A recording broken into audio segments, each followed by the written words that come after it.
SKSFನಂತಹ ಒಂದು ಸಂಘಟನೆಯಲ್ಲಿ ಹಲವಾರು ವರ್ಷಗಳಿಂದ ಕಾರ್ಯಾಚರಿಸುವಂತಹ ಒಬ್ಬ ಯುವಕ. SKSF ನಿಮಗೆ ಗೊತ್ತಿದೆ, ಈ ಕೋಮುವಾದವನ್ನು ಬಹಿರಂಗವಾಗಿ ವಿರೋಧಿಸ್ತಾ ಬಂದಂತಹ ಒಂದು ಸಂಘಟನೆ.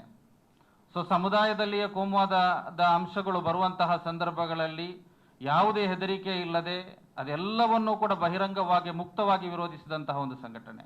ಆ ಸಂಘಟನೆಯಲ್ಲಿ ಹಲವಾರು ವರ್ಷದಿಂದ ಕಾರ್ಯಾಚರಿಸಿದಂತಹ ಒಬ್ಬ ವ್ಯಕ್ತಿ, ಅಮಾಯಕ, ಯಾವುದೇ ಕ್ರಿಮಿನಲ್ ಚಟುವಟಿಕೆಗಳಿಲ್ಲದಂತಹ ಒಬ್ಬ ವ್ಯಕ್ತಿಯನ್ನು ಕ್ರೂರವಾಗಿ ಹತ್ಯೆ ಮಾಡಲ್ಪಟ್ಟಿದೆ. ಇದಕ್ಕೆಲ್ಲದಕ್ಕೂ ಕೂಡ ಕಾರಣ ಈ ದ್ವೇಷ ಭಾಷಣಗಳಾಗಿವೆ. ಈ ಯಾವುದೇ ಕಾನೂನಿನ ಭಯವಿಲ್ಲದೆ ಕೊಲೆಗೆ ಆಹ್ವಾನ ನಡೆಸುವಂತಹ ಭಾಷಣಗಳಾಗಿವೆ. ಇದನ್ನು ನಿಯಂತ್ರಿಸಲೇಬೇಕು. ಇಲ್ಲದಿದ್ದರೆ SKSF ದೊಡ್ಡ ರೀತಿಯ ಪ್ರತಿಭಟನೆಯನ್ನು, ಕಾನೂನುಬದ್ಧವಾಗಿ ದೊಡ್ಡ ರೀತಿಯ ಪ್ರತಿಭಟನೆಯನ್ನು ಜಿಲ್ಲೆಯಲ್ಲಿ ಆಯೋಜಿಸುವಂತಹ ಆಲೋಚನೆಗಳನ್ನು ನಡೆಸ್ತಾ ಇದೆ. ಅದನ್ನು ಬಂಧಿಸಬೇಕು ಅಂತೇಳಿ ಮೊದಲನೇದಾಗಿ ನಾವು ಆಗ್ರಹ ಪಡಿಸ್ತಾ ಇದ್ದೇವೆ. ಅದರ ಜೊತೆಗೆ ಈಗ 27ನೇ ತಾರೀಕಿನಂದು ಕೊಲೆಗೀಡಾದಂತಹ, ಹತ್ಯೆಗೈಯಲ್ಪಟ್ಟಂತಹ ಅಬ್ದುಲ್ ರಹೀಂ ಆ ಕುಟುಂಬಕ್ಕೆ ಒಂದು ಆಧಾರ ಸ್ತಂಭವಾಗಿದ್ದವನು, ದುಡಿದು ಕುಟುಂಬವನ್ನು ಬೆಳೆಸ್ತಾ ಇದ್ದವನು, ನೋಡಿಕೊಳ್ತಾ ಇದ್ದವನು. ಅವನ ಕೊಲೆಯ ಮೂಲಕ ಇಡೀ ಕುಟುಂಬ ತನ್ನ ಆಧಾರ ಸ್ತಂಭವನ್ನೇ ಕಳೆದುಕೊಂಡಿದೆ. ಆ ಆಧಾರ ಸ್ತಂಭವನ್ನು ಕಳೆದುಕೊಂಡಿರುವಂತಹ ಪರಿಸ್ಥಿತಿಯಲ್ಲಿ ಅದಕ್ಕೆ ಕಾರಣಕರ್ತ ಒಂದು ನಮ್ಮ ರಾಜ್ಯ ಸರ್ಕಾರ ಕೂಡ, ಇಲ್ಲಿನ ಗೃಹ ಇಲಾಖೆಯ ನಿರ್ಲಕ್ಷ್ಯ ಕೂಡ. ಅವರ ಕುಟುಂಬಕ್ಕೆ, ಅವರ ಸಣ್ಣ 2 ಮಕ್ಕಳಿದ್ದಾರೆ, ಅವರ ಕುಟುಂಬ ಮುಂದಕ್ಕೆ ನಡೆಯಬೇಕು. ಆ ಕುಟುಂಬಕ್ಕೆ ಬೇಕಾದಂತಹ ಪರಿಹಾರವನ್ನು ರಾಜ್ಯ ಸರ್ಕಾರ 50 ಲಕ್ಷ ರೂಗಳ ಪರಿಹಾರವನ್ನು ರಾಜ್ಯ ಸರ್ಕಾರ ನೀಡಬೇಕು ಅಂತೇಳಿ ಈಗಾಗಲೇ ಅಧಿಕೃತರ ಗಮನವನ್ನು ನಾವು ಸೆಳೆದಿದ್ದೇವೆ. ಅದರ ಪ್ರಯತ್ನವನ್ನು ನಾವು ಮುಂದುವರಿಸ್ತೇವೆ. ಅದರ ಜೊತೆಗೆ ಈ ಪತ್ರಿಕಾಗೋಷ್ಠಿಯಲ್ಲಿಯೂ ಕೂಡ ಆ ಒಂದು ವಿಚಾರವನ್ನು ಆಗ್ರಹ ಪಡಿಸ್ತಾ ಇದ್ದೇವೆ. ಜೊತೆಗೆ ಅಬ್ದುಲ್ ರಹೀಮರ ಹೆಸರಿನಲ್ಲಿ 100 ಕೇಂದ್ರಗಳಲ್ಲಿ ರಕ್ತದಾನ ಶಿಬಿರವನ್ನು ಕೂಡ ನಾವು ನಡೆಸ್ತಾ ಇದ್ದೇವೆ. ಅದರ ಜೊತೆಗೆ 530ರಷ್ಟು ಮೊಹಲ್ಲಾಗಳು SKSFನ ಧಾರ್ಮಿಕ ಚಟುವಟಿಕೆಗಳು ನಡೆಯುವಂತಹ ಕೇಂದ್ರಗಳಾಗಿವೆ. ಅಲ್ಲೆಲ್ಲವೂ ಕೂಡ ಅಬ್ದುಲ್ ರಹೀಮರಿಗಾಗಿ ಒಂದು ಪ್ರಾರ್ಥನಾ ಸಂಗಮವನ್ನು ಕೂಡ ನಡೆಸ್ತಾ ಇದ್ದೇವೆ. ಜೊತೆಗೆ ಕರ್ನಾಟಕ ರಾಜ್ಯದ ಗೃಹ ಸಚಿವರು, ನಮ್ಮ ಜಿಲ್ಲೆಯ ಉಸ್ತುವಾರಿ ಸಚಿವರು ಅಬ್ದುಲ್ ರಹೀಮರ ಮನೆಗೆ ಭೇಟಿ ಕೊಡಬೇಕು. ಅಲ್ಲಿ ಸಾಂತ್ವನವನ್ನು ಹೇಳುವಂತಹ ಕೆಲಸವನ್ನಾದರೂ ಕೂಡ ರಾಜ್ಯ ಸರ್ಕಾರದ ಗೃಹ ಸಚಿವರುಗಳು ನಡೆಸಬೇಕು. ಕಾರಣ ಒಬ್ಬ ಅಮಾಯಕನ ಕೊಲೆ ಗೃಹ ಇಲಾಖೆಯ ನಿರ್ಲಕ್ಷ್ಯದಿಂದಲೋ ಆಗಿದೆ, ನಡೆದು ಹೋಗಿದೆ. ಇನ್ನು ಮುಂದಕ್ಕೆ ಹಾಗೆ ನಡೆಯದ ಹಾಗೆ ನೋಡಿಕೊಳ್ಳಬೇಕಾದದ್ದು ಮತ್ತು ಸಾಂತ್ವನ ಹೇಳಬೇಕಾದದ್ದು. ಇಲ್ಲಿ ಅಮಾಯಕರು ಬಲಿಯಾದಂತಹ ಸಂದರ್ಭದಲ್ಲಿ ಜೊತೆಗೆ ನಿಲ್ಲುವಂತಹ ವ್ಯವಸ್ಥೆ ಇದೆ ಅನ್ನುವುದನ್ನು ತೋರಿಸಿಕೊಡುವ ಮೂಲಕ ಇಲ್ಲಿನ ಜನರಲ್ಲಿ ಧೈರ್ಯ ತುಂಬುವಂತಹ ಕೆಲಸವನ್ನು ಕೂಡ ನಡೆಸಬೇಕು.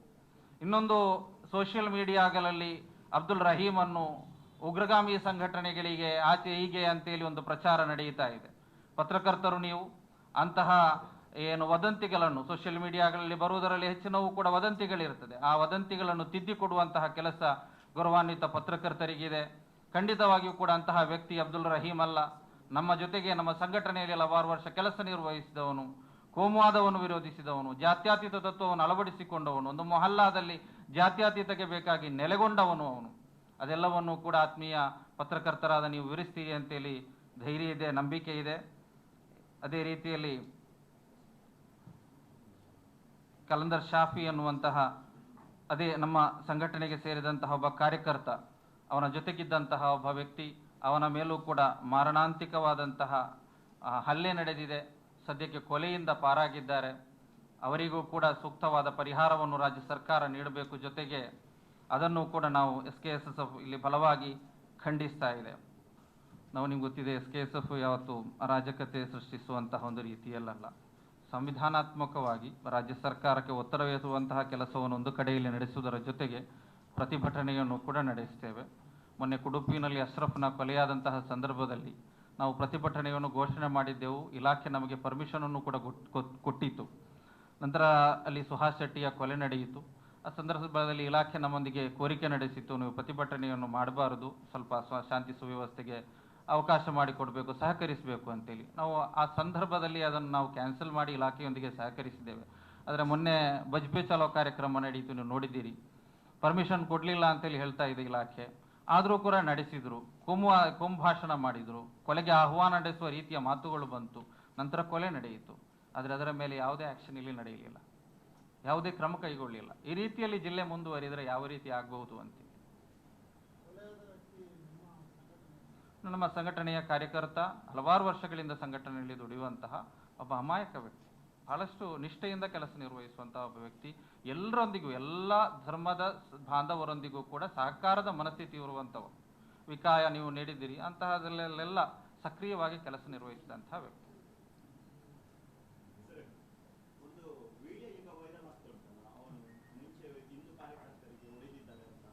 ಇಲ್ಲ, ಅದು ನಾವು ಆ ಊರಿನ ಜನರೊಂದಿಗೆ, ಆ ಮೊಹಲ್ಲಾದ ಪದಾಧಿಕಾರಿಗಳೊಂದಿಗೆ ನಾವು ಮಾತನಾಡಿಕೊಂಡು ಅದನ್ನು ವಿಚಾರಿಸಿಕೊಂಡೇ ನಾನು ಬಂದದ್ದು. ಈ ಸಂದರ್ಭದಲ್ಲಿ ಅದು ನಾನು ತಿಳಿದಂತೆ ಒಂದು 6 ತಿಂಗಳುಗಳಿಗಿಂತ ಮುಂಚೆ ಆ ಊರಿನಲ್ಲಿ ನಡೆದಂತಹ 2 ಜನರ ಮಧ್ಯೆ ನಡೆದಂತಹ ಒಂದು ವಾಗ್ವಾದ, ನಂತರ ಅದು ತಲ್ಲಾಟಕ್ಕೆ ಆಯಿತು. ನಂತರ ಅವರ ಎಡೆಯಲ್ಲಿ ಸ್ವಲ್ಪ ಗಲಭೆಗಳೆಲ್ಲ ಆಗಿವೆ. ಅದರಲ್ಲಿ ಈ ವ್ಯಕ್ತಿಗೆ ಸಂಬಂಧವೇ ಇಲ್ಲ. ಈ ಅಬ್ದುಲ್ ರಹೀಂ ಆ ದಿನ ಆ ಊರಿನಲ್ಲೇ ಇರಲಿಲ್ಲ. ಮಾತ್ರವಲ್ಲ, ಆ ಊರಿನ ಯಾವುದೇ ಯುವಕರು ಕೂಡ ಅದರಲ್ಲಿ ಭಾಗಿಯಾಗಲಿಲ್ಲ. ಆ ಗಲಭೆಯನ್ನು ನಿಯಂತ್ರಿಸಿಕೆ ಅವರು ನೋಡಿದ್ದಾರೆ ಅಷ್ಟೇ. ಅದರಲ್ಲಿ ಯಾವುದೇ ಪಾತ್ರ ಈ ವ್ಯಕ್ತಿಗಿಲ್ಲ. ಖಂಡಿತವಾಗಿಯೂ ನಾವು ಹಲವಾರು ವರ್ಷಗಳಿಂದ, ಈಗ ಜನವರಿ 26ನೇ ತಾರೀಕು ಮಾನವ ಸರಪಳಿಯಲ್ಲಿ ನಾವು ಹೇಳಿದಂತಹ ಮಾತಿದೆ. ಇನ್ನು ಮುಸ್ಲಿಂ ಸಮುದಾಯ ಅದರ ಯುವಕರೇನು ಆವೇಶಕ್ಕೋ ಅತಿರೇಕಕ್ಕೋ ಒಳಗಾಗಿ ಏನಾದರೂ ಮಾತನಾಡ್ತಾ ಇದ್ದರೆ, ಕೋಮುವಾದಕ್ಕೆ ಪ್ರಚೋದನೆ ನೀಡುತ್ತಾ ಇದ್ದರೆ ಅದನ್ನು ನಾವು ವಿರೋಧಿಸ್ತೇವೆ. ಇನ್ನೊಂದು ಸಮುದಾಯ ಅಲ್ಲಿ ಇರುವಂಥವ್ರು ಮಾಡಿದರೆ ಅದನ್ನು ಕೂಡ ವಿರೋಧಿಸ್ತೇವೆ. ಇಲ್ಲಿ ಕೋಮುವಾದ ವಿರೋಧಿಸಲ್ಪಡಬೇಕಾದದ್ದು, ಸಮುದಾಯ ನೋಡಿಕೊಂಡು ಕೋಮುವಾದ ವಿರೋಧಿಸಲ್ಪಡಬೇಕಾದದ್ದಲ್ಲ. ಅವರು ಮಾಡಿದ್ರು ಅಂತೇಳಿ ನಾವು ವಿರೋಧಿಸಿದರು, ನಾವು ಮಾಡಿದ್ವು ಅಂತೇಳಿ ಅವರು ವಿರೋಧಿಸುವುದಲ್ಲ. ಕೋಮುವಾದವನ್ನು ಎಲ್ಲರೂ ಕೂಡ ಯಾವುದೇ ರೀತಿಯ ರಾಜಿ ಇಲ್ಲದೆ ವಿರೋಧಿಸಿಕೊಂಡು, ವಿಶೇಷವಾಗಿ ಧರ್ಮಗುರುಗಳು ಮುಂದೆ ನಿಂತುಕೊಂಡು ತಿದ್ದಲಿಕ್ಕೆ, ಸ್ವಸಮುದಾಯವನ್ನು ತಿದ್ದಲಿಕ್ಕೆ ಪ್ರಯತ್ನ ಮಾಡಿದರೆ ಇದು ಹತೋಟಿಗೆ ಬರ್ತದೆ. 100ರಲ್ಲಿ 100 ಸತ್ಯವಾದಂತಹ ಮಾತು.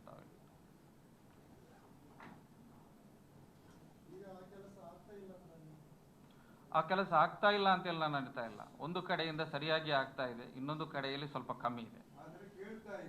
ಕೇಳ್ತಾ ಇಲ್ಲ. ಹೌದು, ಇಲ್ಲ, ಅತಿರೇಕ ಮೇಳೈಸ್ತಾ ಇದೆ. ಸೌಮ್ಯತೆ, ಏನು ಪ್ರಬುದ್ಧತೆ, ಅದು ಕಡಿಮೆ ಆಗ್ತಾ ಇದೆ. ಎಲ್ಲ ಕಡೆಗಳಲ್ಲೂ ಇದೆ, ಎಲ್ಲ ಕ್ಷೇತ್ರದಲ್ಲೂ ಇದೆ. ಆದರೆ ಈ ಕ್ಷೇತ್ರದಲ್ಲಿ ಹೆಚ್ಚಾಗಿ ನಡೆಯುತ್ತಾ ಇದೆ.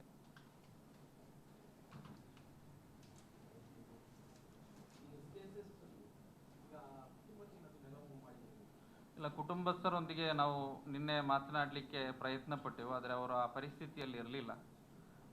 ಇವತ್ತು ನಮ್ಮ ಕೇಂದ್ರ ಸಮಿತಿಯ ನಾಯಕರು ಕೂಡ ಬಂದಿದ್ದಾರೆ. ಇವತ್ತು ನಾವು ಭೇಟಿ ನೀಡ್ತೇವೆ. ಸಾಧ್ಯವಾದರೆ ಅವರ ಪರಿಸ್ಥಿತಿಯನ್ನು ನಾವು ನೋಡಿಕೊಳ್ಬೇಕಲ್ವ.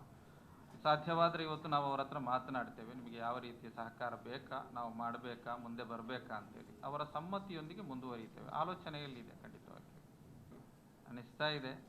ಅದಕ್ಕೆ ಬೇಕಾದಂತಹ ಪ್ರಯತ್ನ ನಾವು SKSSFನಲ್ಲಿ ಇಂದು ಅಂತೇಳಿ ಅಲ್ಲ, ನಿರಂತರವಾಗಿ ನಡೆಸ್ತಾ ಇದ್ದೇವೆ. ಎಷ್ಟೋ ವರ್ಷಗಳಿಂದ ನಡೆಸ್ತಾ ಇದ್ದೇವೆ. ಅದಕ್ಕೆ ನಮ್ಮ ಸಮುದಾಯದ ಒಳಗಡೆ ನಮಗೆ ವಿರೋಧ ಬಂದಿದೆ, ಎಲ್ಲವೂ ಬಂದಿದೆ. ಯಾವುದನ್ನೂ ಲೆಕ್ಕಿಸದೆ ನಾವು ನಡೆಸಿದ್ದೇವೆ, ಮುಂದೆಯೂ ಕೂಡ ನಡೆಸಬೇಕು. ಧಾರ್ಮಿಕವಾಗಿ ಅದಕ್ಕೆ ಯಾವುದೆಲ್ಲ ಕೆಲಸ ನಡೆಸಬೇಕು ಅದೆಲ್ಲವನ್ನು ಕೂಡ ಸಾಮಾಜಿಕವಾಗಿಯೂ ನಾವು ನಡೆಸಲೇ ಇದ್ದೇವೆ, ನಡೆಸಬೇಕಾದಂಥ. ಆದರೆ ಒಂದು ಕೈ ಮಾತ್ರ ಹೊಡೆದರೆ ಅದು ಚಪ್ಪಾಳೆ ಆಗಲ್ಲ. ಎಲ್ಲ ಸಮುದಾಯವೂ ಕೂಡ ಅದಕ್ಕೆ ಮುಂದೆ ಬರಬೇಕು. ಎಲ್ಲ ಧಾರ್ಮಿಕ ಮುಖಂಡರುಗಳು ಕೂಡ ಅದಕ್ಕೆ ಮುಂದೆ ಬರಬೇಕು.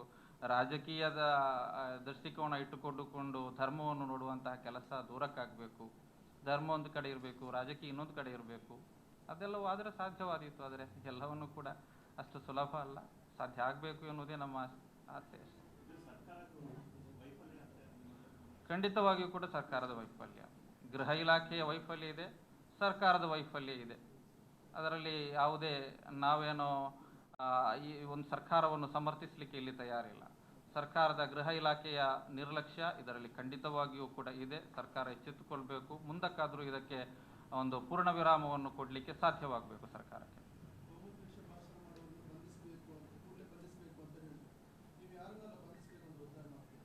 ಕೋಮುದ್ವೇಷ ಭಾಷಣ ಮಾಡಿದವರು ಈಗಾಗಲೇ ಗೃಹ ಇಲಾಖೆಗೆ ಅದರಲ್ಲಿ ಸ್ಪಷ್ಟವಾದ ಮಾಹಿತಿ ಇದೆ.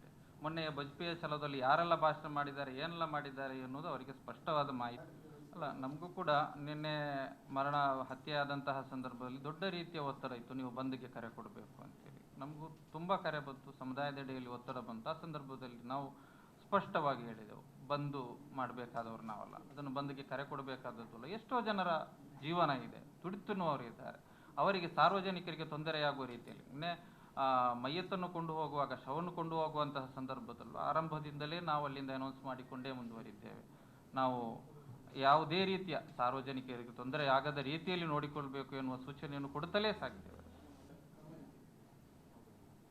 ಅಲ್ಲ, ಅಲ್ಲ, ನಾವು ಅದಕ್ಕೆ ಯಾವುದೇ ರೀತಿಯ ಸೂಚನೆಯನ್ನು ನಮ್ಮ ಕಾರ್ಯಕರ್ತರಿಗೆ ನಾವು ಕೊಡಲಿಲ್ಲ. ನೀವು ರಾಜೀನಾಮೆ ಕೊಡಿ ಅಂತೇಳಿಯೋ ಅಥವಾ ಕೊಡಬೇಡಿ ಅಂತೇಳಿಯೋ ಯಾವುದೇ ರೀತಿಯ ರಾಜಕೀಯ ನಾವು ಅದಕ್ಕೆ ತಲೆ ಹಾಕಲೂ ಇಲ್ಲ, ಆ ಕೆಲಸಕ್ಕೆ ಹೋಗೋದೂ ಇಲ್ಲ. ಅವರ ವಿರುದ್ಧ ನಾವು ಉತ್ತರವನ್ನು ಇರ್ತೇವೆ. ಖಂಡಿತವಾಗಿಯೂ ಕೂಡ ಪ್ರತಿಭಟನೆಯನ್ನು ನಡೆಸ್ತೇವೆ, ರಾಜಕೀಯ ಮುಖಂಡರುಗಳನ್ನು ಭೇಟಿಯಾಗ್ತೇವೆ, ಒತ್ತಡವನ್ನು ಹೇರುವಂತಹ ಕೆಲಸವನ್ನು ನಡೆಸ್ತೇವೆ.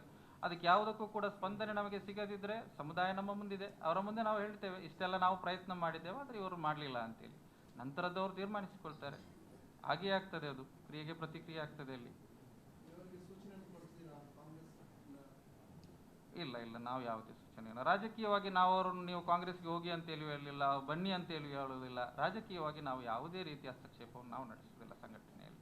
ರಾಜಕೀಯದಿಂದ ತುಂಬಾ ಅಂತರ ಕಾಯ್ದುಕೊಂಡಂತಹ ಸಂಘಟನೆ.